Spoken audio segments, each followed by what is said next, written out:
You are Locked On Texas Tech, your daily podcast on the Texas Tech Red Raiders. Part of the Locked On Podcast Network, your team every day.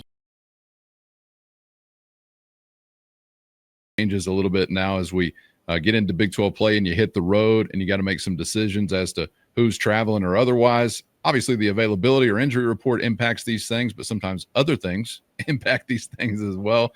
Is there any spot or like a side of the ball, position group, whatever, maybe that we should be keeping a closer lookout for something interesting to develop as the week goes along there? Yeah, I mean, I'm interested in the cutoff, like as in like, okay, like who goes versus who doesn't. There's probably 3 or so positions I'm fascinated by, like O-line. Like which of those young guy? I just think it'll tell you a lot. And you're right. Maybe it's who's healthy, who's not, or some of it. So, yeah, some of it. But maybe it's just like straight up, like, man, they're just better than this guy right now. You know, whatever, or more able to help us, or they break a tie because they play on special teams, whereas the other guy doesn't. You know, Yeah. I think your secondary. I'm kind of curious about the cutoff there, and like we can get into safety / corner and everything, because you're dealing with a lot of special teams activity there, and then wide receiver, because all your running backs are going to go, all your quarterbacks are going to go, all your tight ends are going to go, I think, and like people were asking, like, are you going to take 3 kickers? I bet they do, because Ian Hershey is a backup punter as well as like also a kicker. So you've always taken a backup punter, and that's what he is. So even if you take Stone Harrington and Upton Bellenfant, I mean, you know, like Ian Hershey could be the best. Again, as you start looking at some of these spots, but because I think there's legit depth with your offensive line, probably your defensive line too, at receiver and the secondary.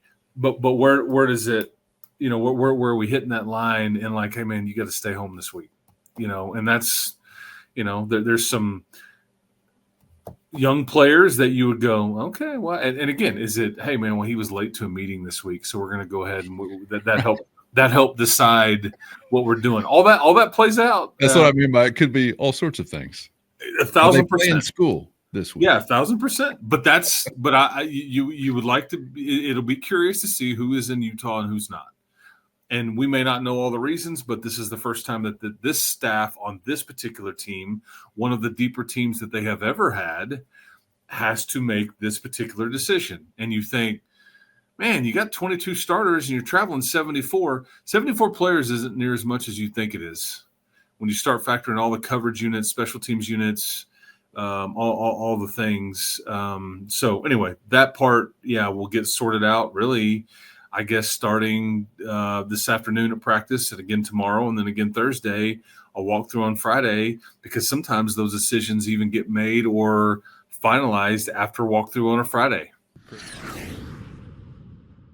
First, today's episode brought to you by Prize Picks, the daily fantasy app where making the right call can actually pay off. We all make decisions every day, but on Prize Picks, being right means cashing in. And with football back, Prize Picks is the simplest and fastest way to get in on the action. Just pick more or less on 2 to 6 player projections, and you can turn your takes into real prizes, all in less than 60 seconds. You're going to love how easy and simple it is to use. And of course, Prize Picks puts their members first, so all withdrawals are fast, safe, and secure. Download the Prize Picks app today and use our code LOCKEDONCollege to get $50 in lineups after you play your first $5 lineup. That's code LOCKEDONCollege to get $50 in lineups after your first $5 play.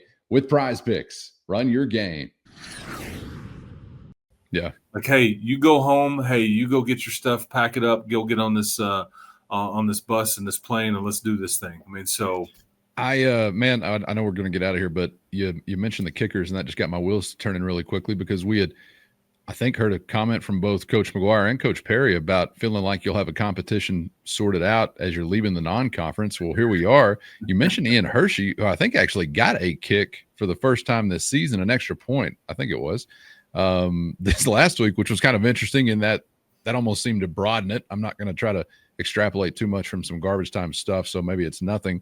I think Stone Harrington, for whatever it's worth, has had the most complete resume, and he's your kickoff guy as well. Whether that makes a difference or not for field goal kicking, I don't know. But I guess this is still ongoing, going to Salt Lake this week. Wonderful question.